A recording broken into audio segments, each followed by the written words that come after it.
Ian Edwards is a stand-up comedian and host of the Soccer Comic Rant podcast.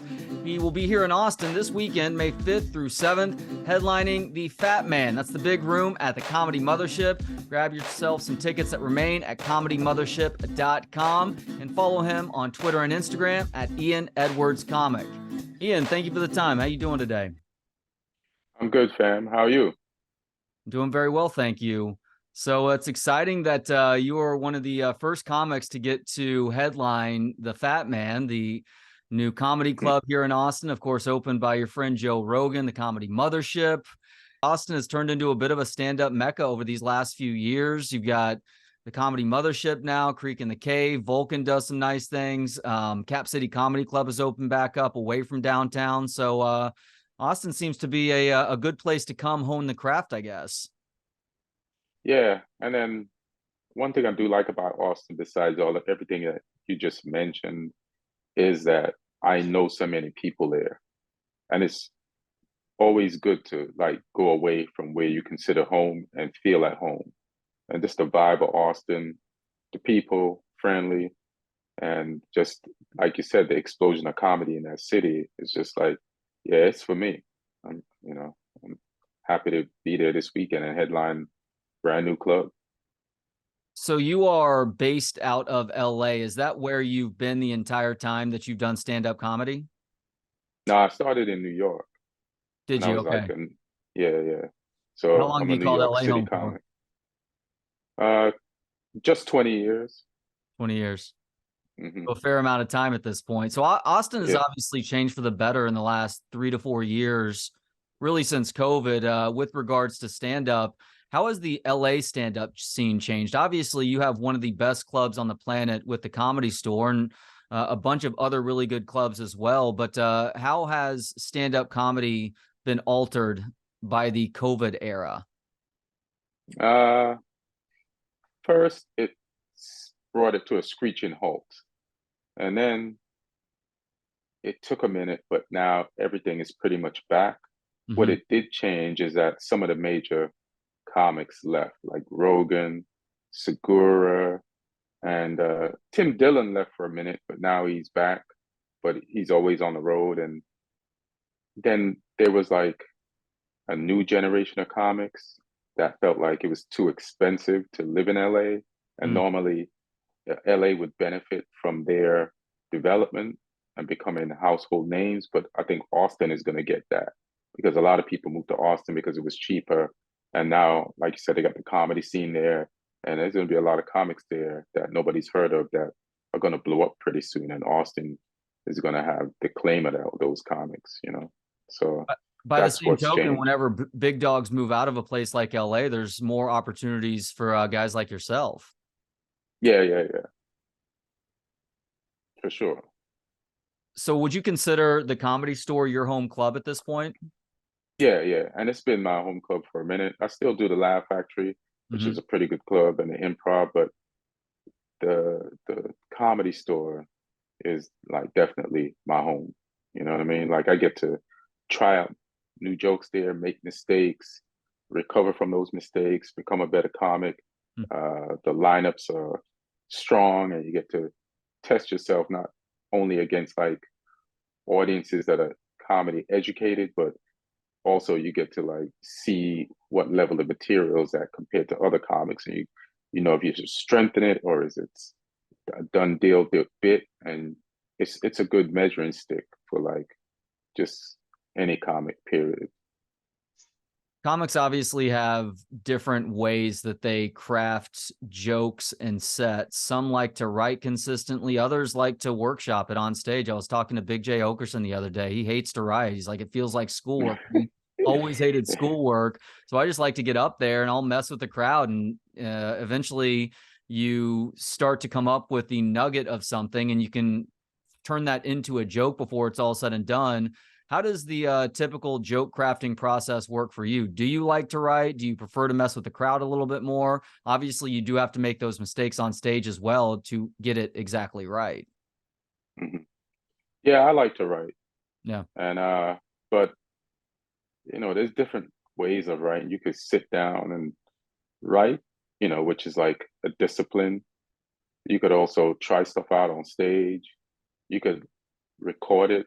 Listening to it afterwards is a part of writing because then you could hear what mistakes you made or things you could have done, and then you can implement them the next time. So that's a form of writing.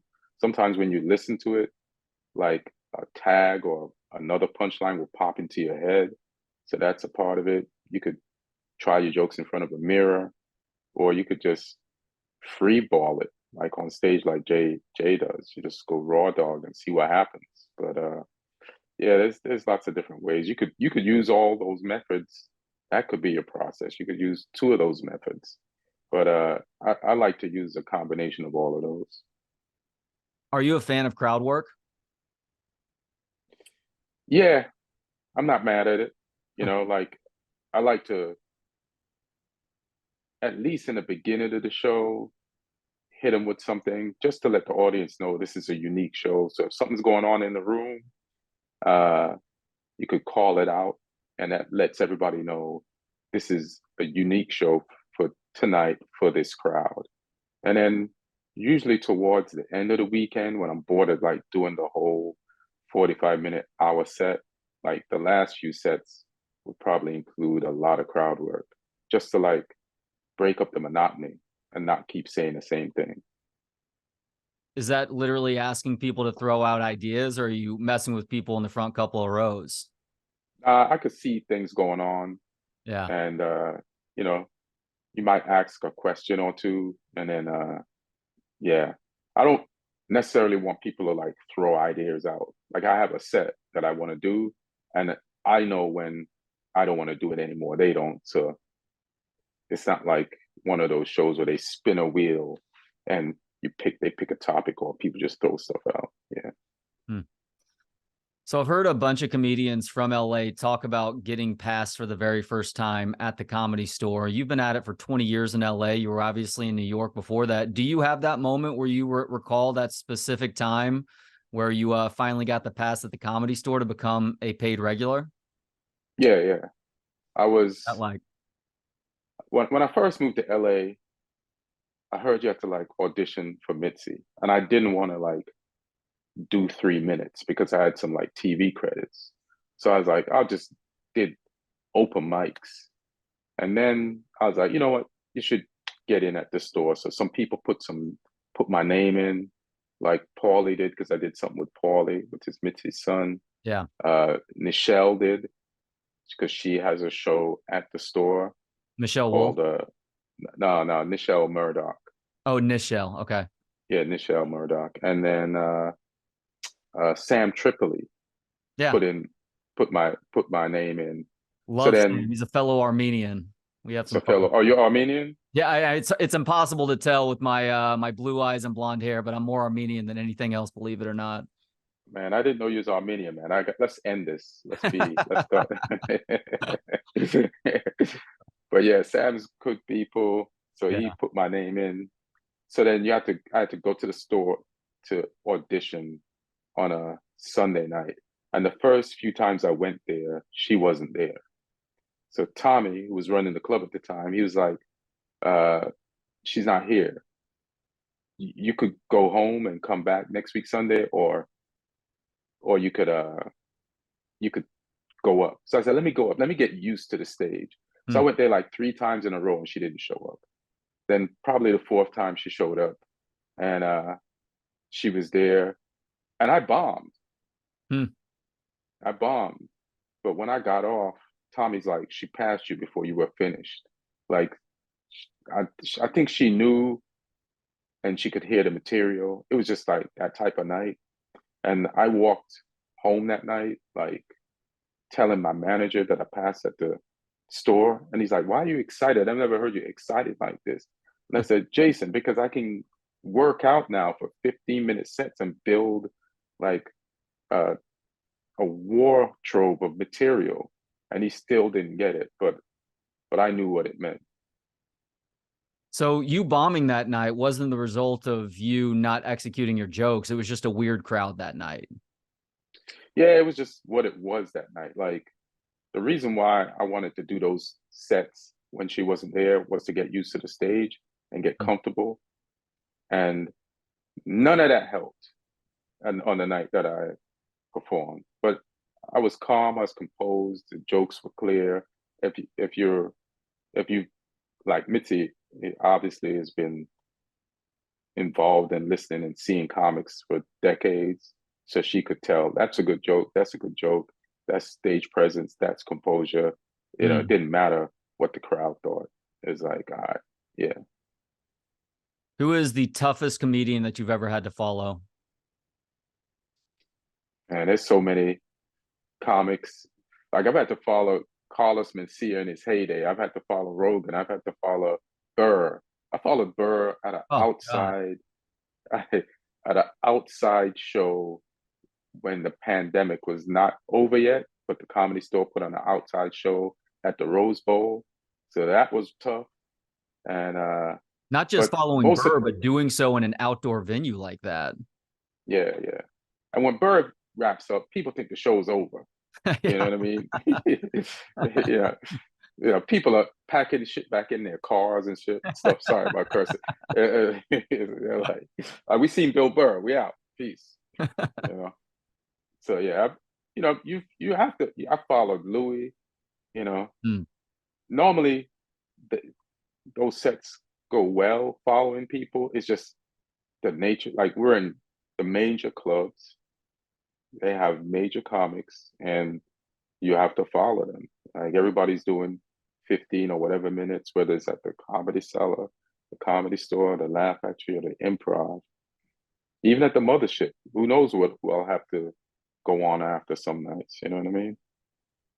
Yeah, I mean, based on the pictures that I've seen of the guys and ladies who have been headlining these last few weekends, it's the standard crew that's a part of the Joe Rogan and Friends sets. I mean, Tony Hinchcliffe is a part of things, David Lucas, Hans Kim, William Montgomery, and some other really funny people too. So I mean, but that's the thing though, is iron sharpens iron, and face pressure, regardless of whether it's a well-known comedian or somebody who's just really good that may be lesser known but is still able to get laughs. A good comedian or comedian's going to do one of two things faced with that specific situation. You're either going to wilt under the pressure or you're going to thrive. You're going to use that energy to really help boost your set too. At least that's my novice opinion of things, as somebody who only gets to watch and doesn't ever get up there on stage. No, you're right. Iron sharpens iron. And you learn how good you are. You learn how to trust yourself in situations where you have to like follow like really good people, and it helps build your confidence. And even if you take an L that night, you can go home and figure out why, and that'll make you better. You know what I mean? So it's all a beautiful thing. Yeah, in a lot of ways, the L's are much more important than the W's, than crushing it, because it's with the L's that you can hopefully learn some lessons if there's something to be extracted from that. And it's also so important, not just with comedy, but just about anything in life. I've got an 8 and 6-year-old at home right now, and I tell them this all the time. They probably are getting sick of me saying it, but it's so important to pick yourself back up when you've been knocked down or you've tripped and fallen, dust yourself off and keep going. Like there's something to resilience, and that seems to be a bit of a lost art in modern times, where people are so quick to just want to quit something because it's too hard or because they got knocked down that first time. Yeah, comedy has taught me, like, just to keep going. Even from the first set when I bombed, because it was the first time on stage. I had never been in front of a bunch of people before. I didn't know the lights on stage were that bright, and they kind of froze me. And I was just stumbling through everything. Like when I got to the last joke, it was the only joke that worked because I said it correctly.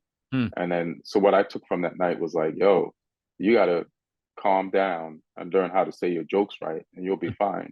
And that took years. You know what I mean? But just like, I knew from that one joke working that, all right, this is what I got to do for now, just to get to the next degree of better. Now you're probably past that point as somebody who's an established comedian, but doing open mics for years, you end up performing comedy in some strange places. What is the weirdest place you ever had to perform stand-up? On a boat. Sometimes you do boats. Wow. Sometimes, sometimes it's not even an open mic. Sometimes you get booked in a college in the afternoon in the college cafeteria, Hmm. and like kids are eating lunch. Half of them don't know there's a show, and you're like, "Who set this up? You paid for this? I flew or drove out here for this? Like, how this helps no one? You know what I mean? like, like who? What masochist? You know, like set this up? Yeah, we've done some banana shows. I'm trying to think of like part shows in people's houses. Some of the shows you expect to go bad don't go as bad as you expect Huh. them to be. You know, like we've done shows in houses that were good. What about the Uh, show on the boat? That, I mean, you got not only the distraction of it being such a weird venue, but you've also got the motion of the ocean that's maybe yeah, throwing the yeah, timing off too. yeah. In New York City, they have these.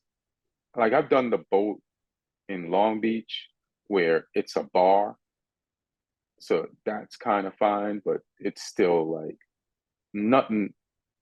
There's no real stage. You're just standing somewhere that they feel is the best place in the boat bar for people to see you and to perform. So it kind of works. I've done like prom shows, like New York City prom kids go on these like Hudson River, I guess, boat things, and they party on a boat, and then you like doing a show in the middle of a bunch of kids' prom, and you got to do good, or else you just stuck on there for a few hours Hmm. with these kids. And then I used to do nightclubs, like clubs, like perform on the dance floor.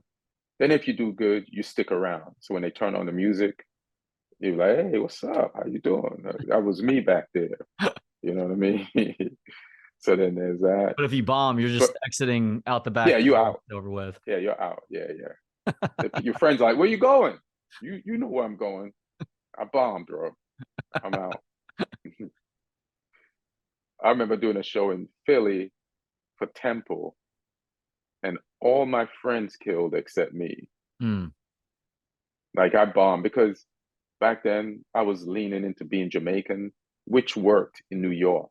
But once you cross like a state line, the the the people there are not the people that are in your state. Like New York and Philly are similar and very different at the same time. So they didn't have any Jamaicans there. So my Jamaican openers would kill in New York. I'd like get headlining spots because I go to Philly, I start out, people are like, they never heard of a Jamaican. They don't know what the hell I'm talking about. It's like a, a stadium of people just booing you. And Hmm. you're like, then you have to ride home with a bunch of comics who did great. They're buzzing and you're in the back, like, yeah, you just can't wait to get another show where you can do good in so that you could feel better. That's interesting. I would expect the Jamaican jokes to fall flat in like a place like here in Texas, but for it to happen in Philadelphia also, it's so true. Even within close proximity, you sometimes have to be really careful about where it is you're starting or where you're heading on stage. It, yeah, imagine how I felt. I was shocked too. I was like, this is just you, you one state over. What the y'all don't y'all okay, guess not. All right. So you are a huge soccer fan, as your Mm-hmm. podcast, Soccer Comic Rant, would suggest. What is something that you're really passionate about within the world of soccer right now? I'm passionate about my team, Manchester United, and for the last few years, I would say last 10 years ago, Alex Ferguson, one of the greatest people to ever coach and manage a team, left, and we've been struggling since. Mhm. And now we got a, we finally got like, it took 10 years to get the guy that we feel could take us back to like winning titles, competing in the Champions League, and like just beating the teams that are beating us now and looking down on us because we used to beat them and now they're on top. So it's just like I'm just looking forward to be able to banter with like new titles. You know what I mean? Like football involves a lot of banter, a lot of, you know, talking back and forth, and you got to have like some wins, some trophies to back up your you know your talk. And I'm just we got some new players, we got some new young possibilities, and yeah, we've been doing good. We're like fourth in the league right now, which is guarantees us a Champions League spot if we keep it up. So I'm just excited about Man United and our progress right now. Sports success and extended sports success is such an interesting thing because you start to take for granted being good year in and year out. And I deal with this with Texas Longhorn football now, which through the 2000s, through 2000 to 2010, Texas football was awesome, winning 10 games every year. They won a national championship, and it's been a lot of futility since then. And it becomes kind of difficult to remember the good times because you go through so many freaking struggles each and every year. Yeah, it's like once stuff starts going wrong, it's tough to like steer it back in the right direction. Yeah. Like for some teams, and they go down like it could be 20, 30 years of like but luckily United figured it out. The only thing now is the fans don't like our owners. We have American owners, the Glazers from Florida. I forgot what Yeah. team in Florida the Glazers own, but The Dolphins, yeah, maybe? No, or the Bucks? maybe the Dolphins or the Bucks or something like that. I Yeah. can't tell, but yeah, there's protests and marches, and United is actually in the middle of being sold right now, Hmm. and the Glazers keep asking for more money from the potential buyers, and the fans don't like it. They just want to just sell. We just don't want the Glazers, you know. But I see where the Glazers have been good and bad for the team, but it is probably time for them to just sell the team and bounce.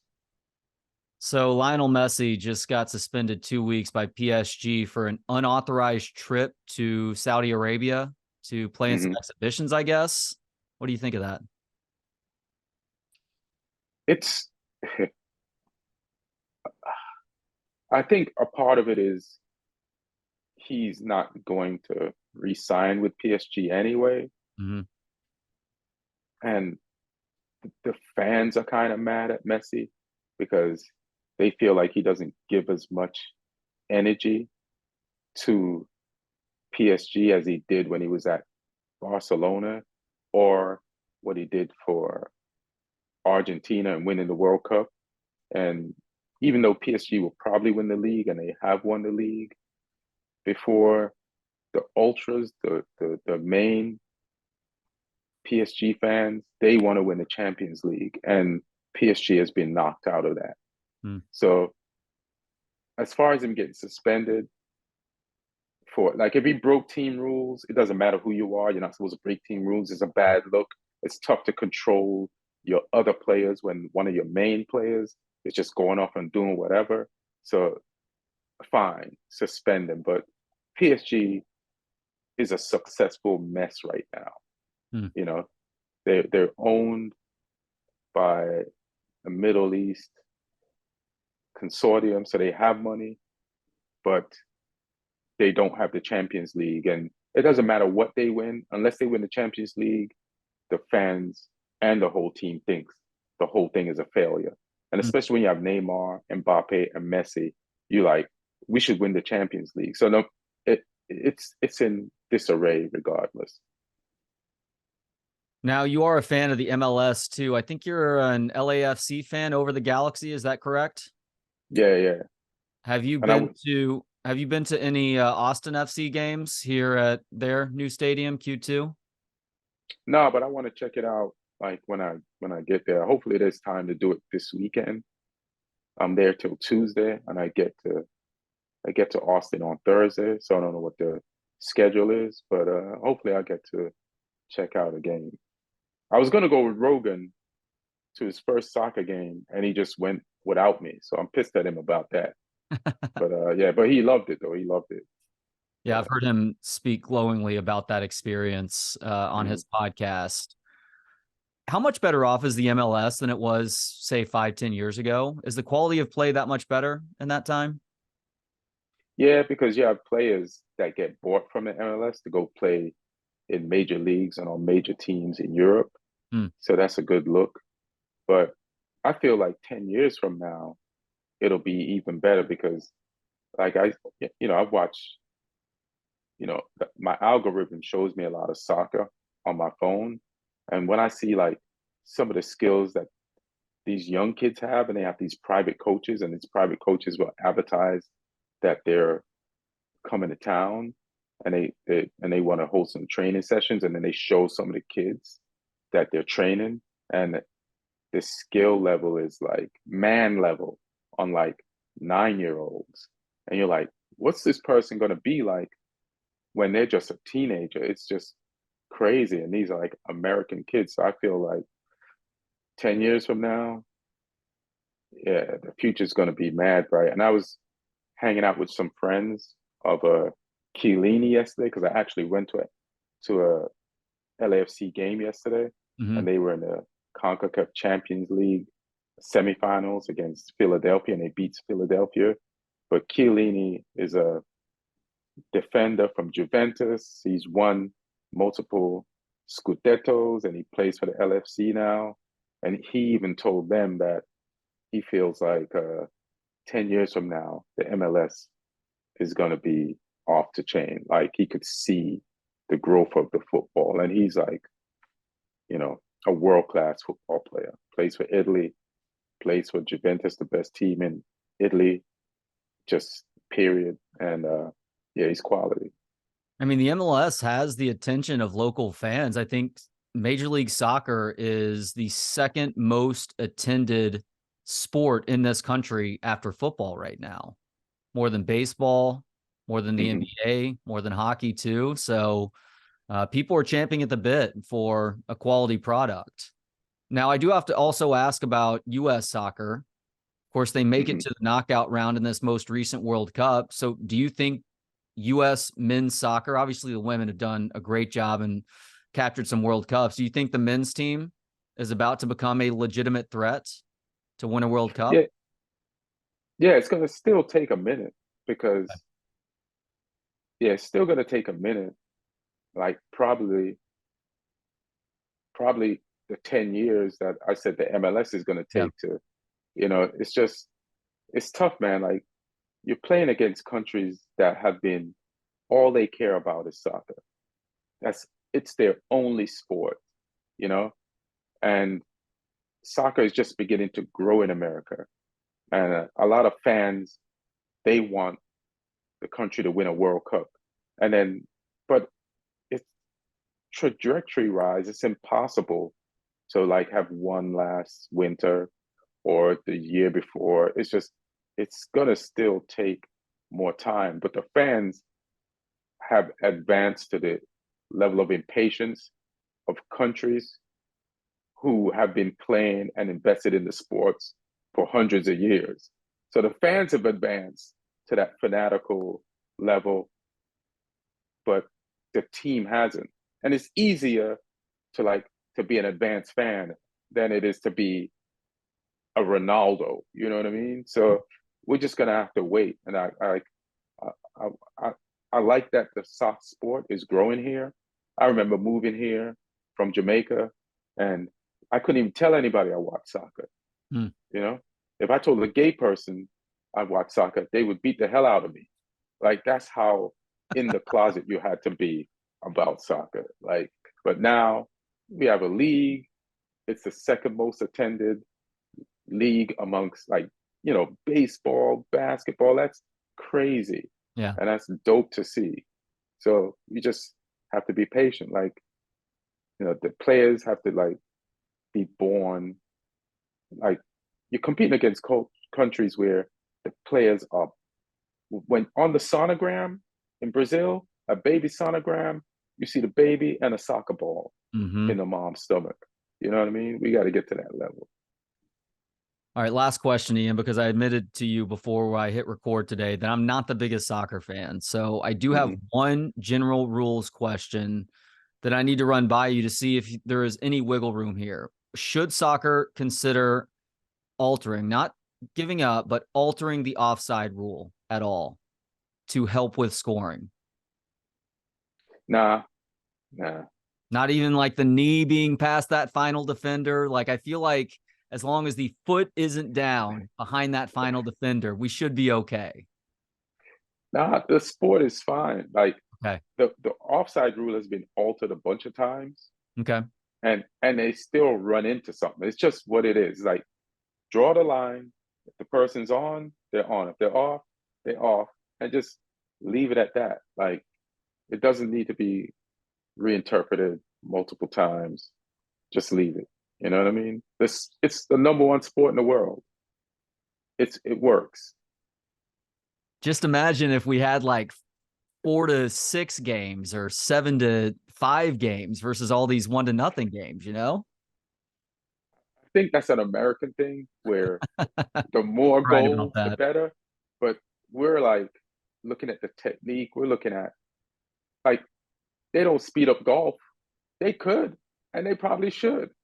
But people who love golf, they love it. They'll die loving it. Like, soccer's fine, man. He is Ian Edwards, stand-up comedian, co-host of the Soccer Comic Rant podcast, and he's going to be here in Austin this weekend, headlining at the Fat Man at the Comedy Mothership. That's May 5th through 7th. You can get tickets at comedymothership.com, and give him a follow on Twitter and Instagram at Ian Edwards Comic. Ian, thank you so much for the time today, man. Really enjoyed it. Hey, thank you, Trey. Thanks for having me, brother. Thanks to Gentleman Jesus for the intro and outro music. Hear more of his work at gentlemanjesus.com. And thanks to you for hanging out. For more of the show and to connect on social media, visit booksonpod.com. We'll talk to you next time on Books on Pod.